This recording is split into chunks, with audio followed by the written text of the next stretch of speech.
What is up? In this video, we're going to look at the new Savage Seamless Paper Backdrop inside of Cine Designer. I added it today, and I did that live on Twitch. That's actually where I made it. So go to Cine Designer here and find the new Savage Seamless Paper for physical renderer, and we have a different one for Redshift. So make sure you get the right version. Should be pretty straightforward. We're going to be using this scan pack of characters. It's get the personal license. It's a really good deal. I would go download this immediately if you're not already. I use this on Instagram every day. These are the models we're going to use. Have no affiliation with them, but am buddies, of course, with the people that run this company. Really cool stuff. We're going to be using one of these models. And also, come follow me on Twitch, twitch.tv/cinematographydb. Going live there every day at 9 a.m. EST as much as I possibly can. So let's go into Cinema 4D here. We're going to hit B for my content browser. We're going to do it in physical. But I'll show you the difference really quickly here. So we're going to go all the way to the bottom, and we're going to grab our Savage Seamless Paper. So this is the physical version, and it's going to have a black icon.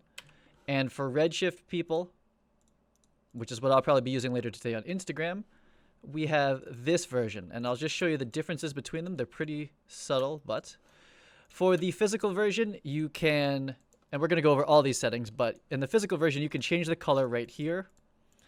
And that's going to work out great. And for Redshift, you can't change the material here, the color rather. You actually have to go like this and create a new material, open that material, change its color the Redshift way, right? Like this. So change colors.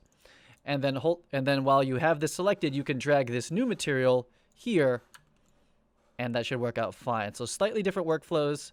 Physicals, I would say, is a little bit easier, but Redshift, you have a bit more control. So let's do this for physical renderer today. So we brought in our Seamless, and let's bring in some talent. So I would suggest, again, go download the female Viz 14, and I'll do a video, maybe not today, but soon, on how to set them up. There's actually a new workflow that I do to set them up, and they look pretty good. So I think the textures are just a little large, so it's taking a little bit for it to load.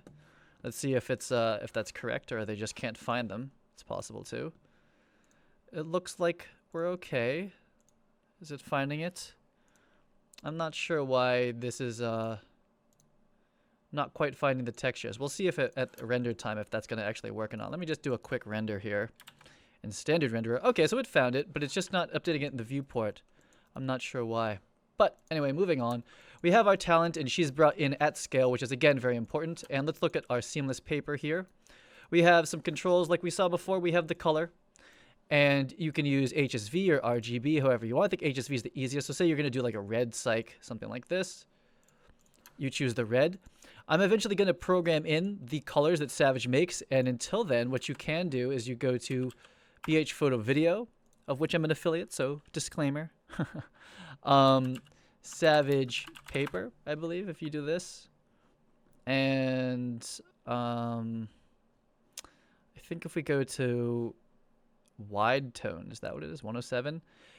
I think that's what it is. So what you can do here is you can get all these different colors. I'm going to go program these into the Cine Designer eventually, but say we like, oh, that's not available anymore. Ruby. Say we like Ruby, like this.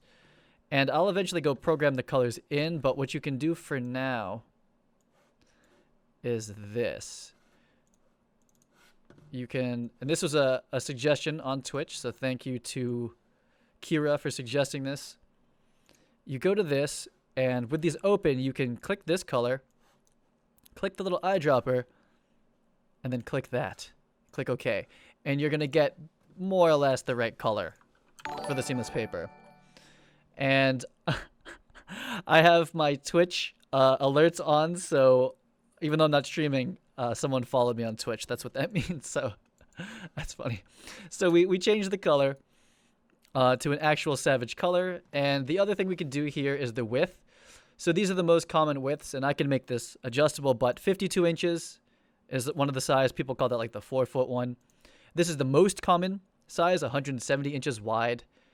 And that comes in the most colors. And then 140 only comes in like white and black. There's less color selection there. So you have to be mindful of that as well. But these are the correct sizes. I'm going to do the 107. The next thing you can do here is change the height of the paper drop of the seamless. So This is in centimeters by default. Okay, so obviously that doesn't work, but you know, shouldn't be down there anyway. You can change the height, and you can write in, if you want, 8 feet, FT, or you can write in inches. You could say like 100 IN inches, right? Or you can just work in that. So I'm going to go back to 8 feet. That's great. The next thing is depth here, and that's depth from under here, if that makes sense. It's from this point forward. So with these controls, you should be able to lay out how much paper you need, and then you could actually tell, you could write down and tell people I want it this high and this far out, and they should be able to recreate that from this render, this diagram. And the last thing we can do here is change the radius of the cyc. If you can see what's happening here, hopefully my head's not over it.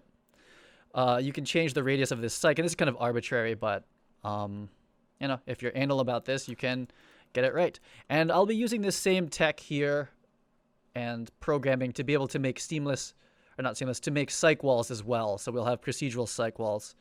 So let's actually use this real quick. That's pretty much the tutorial. I don't think it needs too much more, but let's finish up and make a little scene out of this. I use this model a lot. I kind of wish I knew her name on Instagram so I could tag her like constantly. That would be like hilarious.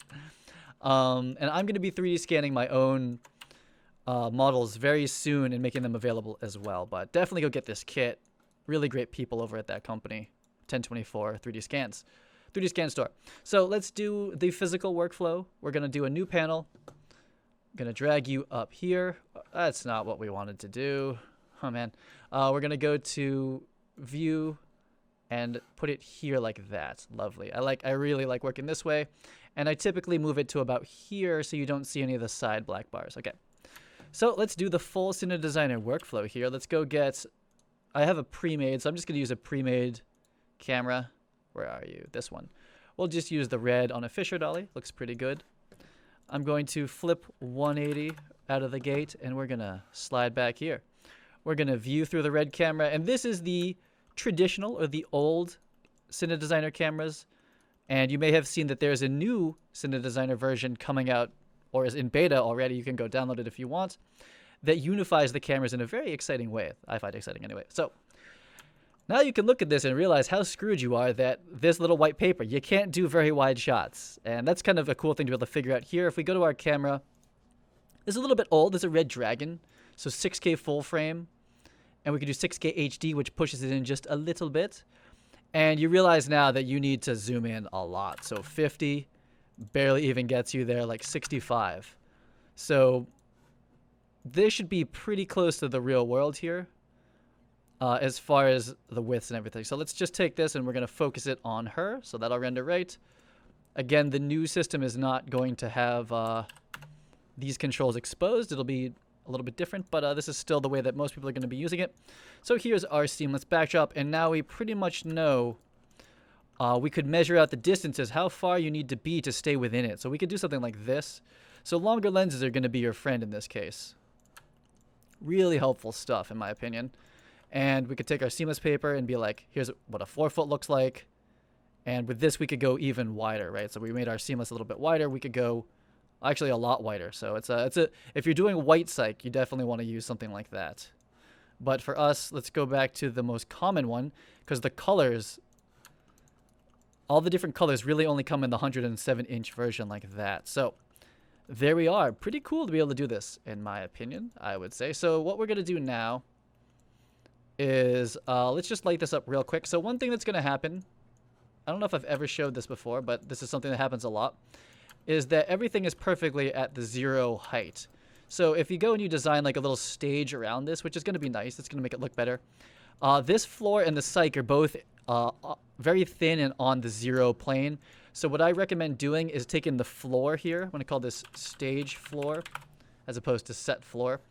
And I would go to the coordinates. I think you should be able to see this, and do negative 0.1 centimeters. So it just moves it down a little bit, and it won't really be noticeable in the render. So let's finish up the demo here. I'm just going to hit this with a breezy because we got the budget like that, the virtual budget. Let's do a breezy, and I'm going to put it on a Roadrunner, and I'm going to put it on a... I'm going to make a Menace Arm soon. I've said that for so long. We used to have one. It got lost in the translation of switching between versions, but I'll bring it back because I really want it in a lot of cases. So we're going to call this the key light. And let's drag this out here. Nice. Nice. About there, I would say. Man, this is my old life. I used to do this exact setup so frequently. Let's go up on the Roadrunner preemptively. Let's go up. And then we're going to take the boom and pan it over to perfectly be 90. And we're going to extend it out to about here. We take our breezy. We're going to undersling, which is relatively new to R3 to be able to do that. I think it's very nice. And then we'll pan it this way. Again, perfectly 90, and then tilt her down like that. Very standard breezy setup. And you can see that the light is actually still not in the shot. So that's cool. Not that you want to move the stand up and down, but like that, that's a little bit aggressively front lighty. And what I'm probably going to do is I'll scoot it back just a bit, and we'll go up on the Roadrunner like this. If you go to the side view, you can really take a peek at how you're going to key light her like that. Mega boom, mega boom, mega boom. Roadrunner, here it is. That's the max height on a Roadrunner. So they're not the tallest stands in the whole world, but they're beefy, and they're like the most common ones for the 18Ks and the bigger lights. And probably the Sky Panel S360. Roadrunners are everywhere. So let's turn on the breezy. It's set to like a really high intensity. I don't know how that's going to turn out, but let's check it. There is kind of a hack that I can do to try to match the viewport to the render, but I'm still working on it. So for now, it doesn't really match that well. So we'll keep these at preview. Leave ambient occlusion here. I'll do a video really soon on physical render, how to set up people scans, because that's important. That's really important. But those are the settings. Let's go to GI. Let's go to QMC, light map, low. That's fine. And this should get us pretty far. So let's take a peek here. Shift render. Yeah, so not too far off. Not too far off, to be honest. So cancel. So let's turn this down. In the photometric version, you could just stop the camera down. But in this case, we still have to do it this way. But that's okay. Take a peek.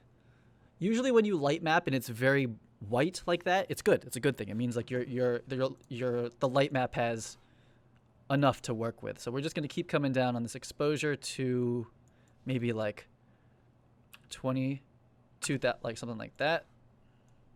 Oops. Let's take a peek here now. Seems a little dark based on the light mapping. Yeah, it's a little under. And as I keep fiddling around with this, you know, I could probably almost just do it based on like the viewport at this point. It seems like it's actually pretty close. But the new exposure version of this, you'll be actually able to figure this out without even rendering if it's properly exposed. So I'm going to call that about right.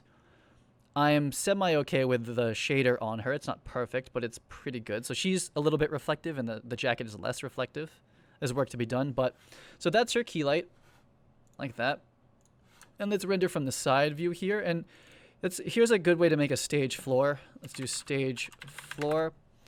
Color, make it about 20, let's make it 33%. And we're going to go to this, and we're going to say Beckman, and we're going to say roughness down, reflection up, specular down.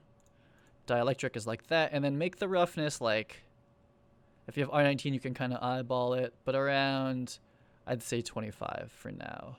Pretty good. Additive, make it average. Not a physically accurate material by any means of the word, but not bad either. So let's take a quick render at the behind the scenes and see what our light's looking like here. Not bad. I like the light map, being able to see that. So that's pretty good. So if I had photometric tools on this, which I don't yet, you would see that this is normally exposed. And then as we fall off to here, we don't have quite enough light to have this be normally exposed, but there's still a bit of light on it. And so let's stop this here. We're going to stop. So there's the render, behind the scenes, render, behind the scenes. And now let's go and get, what are we going to use for that? So say let's use a space light. That's a little bit aggressive, but I mean, it's not too aggressive. I used to use space lights, but when you're doing seamless paper, you don't typically have space light budgets. So I guess you wouldn't have a breezy budget either, but that's me projecting. I got it. Maybe your budgets are okay. Maybe you got that. I don't know. Ooh, GI lights. Ooh. I'm going to be changing the way that space lights work in the nearish future. So let's take a peek from here. That's the default. You know what? And I'm gonna even half skirt this so that it doesn't hit the talent as much. So let's do that. Let's go. I'm gonna rotate to here. 90 should be okay, like that. So now it's not gonna hit the back. And it's not gonna hit her. Just really just using it for the background. I don't know how this is gonna look, but we'll find out. That looks okay. I was gonna say terrible. That looks okay. So you can kind of see with the light mapping preview what it's gonna look like. So that's not bad. That's not bad at all. So that's with the space light on. So let's take a peek. Again, these space lights, as you guys probably know, are not photometrically accurate, but we're gonna make them accurate in the near future with some updates. Okay, so let's turn it up just a little bit. Right, a lot of fall off happening. Space light may not be the best tool for this, the way that this is falling off. I'm gonna do about a little bit of this, and as you may know, that'll even out the fall off a little bit. Just a tiny bit. Get a little close. This would still be pooping out a little bit of backlight for her. It's okay. Let's go to 400. Is that way too much? We'll find out. We will find out. And if you're using Redshift, you obviously don't have to use a workflow like this. It'll be much faster for you. Okay, so there's a little bit of weird coloration at the top of the cyc. Like it's getting kind of purpley at the top. I'm not sure why that is, to be honest. I don't know if that's because of the space light or not, but we're getting closer with the exposure. I'm going to not use the space light because I have a feeling it's a little bit funny. Let's just use like an S120. Again, you got to have the budget to pull out S120s for like a paper cyc, but that's okay. This should maybe do a better job of it. We'll find out. Let's go to the side view so we have a better idea. So, you know, you got to get a goalpost out. Something like this. I used to have a goalpost rig. It didn't make the transition to Cine Designer R3. I got to bring it back. Goalpost and the goalposts and the... That looks reasonable, to be honest. But, like, let's go to, like... Yeah, the goalpost and the Mendes arm didn't quite make it back. Okay, yeah, there's, like, this weird purple thing that, like, goes on with that material. I don't know what's going on with that. There's, like, a... So it's going to be a little bit darker than the space light was. Okay. I think that's just the fall off of the light from the space light was, like, kind of interesting. By interesting, I mean, like, bad. So I guess it came in at, like, a good exposure. And I'm starting to realize how valuable the exposure tools are really going to be, and that you don't have to do this back and forth as much. You can kind of just dial it in based on the photometrics of the light. So that's going to be cool. I'm going to crank this up just a little bit. And by a little bit, I mean double it, which is a lot of it. And we're going to be in a good place. So light mapping, yeah, it's basically all white. Yeah, weird overexposure thing happening with there. I don't know what's up with the fall off. I don't know what to say about this, to be honest. I'm not sure why. I think it's something with the material, possibly. To finish up this view for client, for presentation, for directors, I would do this for physical render. I would make a sky and put a material on it. We're going to call this ambient, because it's truly what it is. And you're going to make it like 10. Okay, so you make it 10%. It's going to give a little bit of light like that. And I'm going to make my floor less reflective by going to this or more. Yeah, we're going to bring down the reflection strength, and we're going to kick this up a little bit to here. So this will make like a nice, sexy behind-the-scenes render now, hopefully. Check this out. So there should be a little bit of fill light in the world now. Yeah, okay, cool. So you see there's a little bit of gray. It will affect the exposure, but it looks a little bit nicer now. And then you could build like a stage around it too. So I lied. Let's just actually finish this up by doing the full presentation. Let me know in the comments or wherever else that we chat if you like this kind of tutorial. And this is kind of like what I'm thinking about doing. I'm going on Twitch a lot more, of course, too. But I want to just do like mini workflows, just showing the whole thing over and over again for people that are new and just starting here, and for people that are maybe just a little bit rusty. So this is what I'm suggesting is have a fill light, put a little bit of a wall in there so that there's like kind of a room. Those are the framing walls from Set Designer. We'll go to 12 feet just to make them a little bit taller. And then, yeah, so now something like this, as we're trying to present this, right? Because so much of Cine Designer is presentation. Something like this view should be okay. And actually, maybe it looks better from the side like this. Yeah, I think this looks pretty good. And I'm going to take this back wall here, and we're just going to crank its width like that. Really nice. He says to himself, the person that designed the system. Let's go to 20%. So the lighting's a little bit different because we're having a lot of fill now, but it's you're just going to be able to see things that would have been otherwise dark, pure black. And again, we're visualizing, we're not simulating perfectly. This is a visualization, so this will help a little bit. Wow, and look how much pink that's kicking back onto the walls, so that's pretty accurate too. So this truly now wraps it up for this tutorial on the seamless paper. I've been meaning to make that for quite a while. A lot of people use them, and now you can visualize very simply and accurately with dimensions, different color psych paper for product shoots, for fashion, and as long as you're using the cameras correctly, or using the right field of view, you're going to get really close to how far you need to have the camera and the lighting. I don't know what to say about the hotspot. It doesn't, I wish it was smoother, but that's probably what you would get out of it. It might just be a little bit less noticeable in the real world. So that wraps it up for this video. Hope you guys enjoyed it. Go check out the new seamless paper on Cine Designer. Let me know what you think about it. And I'll see you on the next video. Cheers.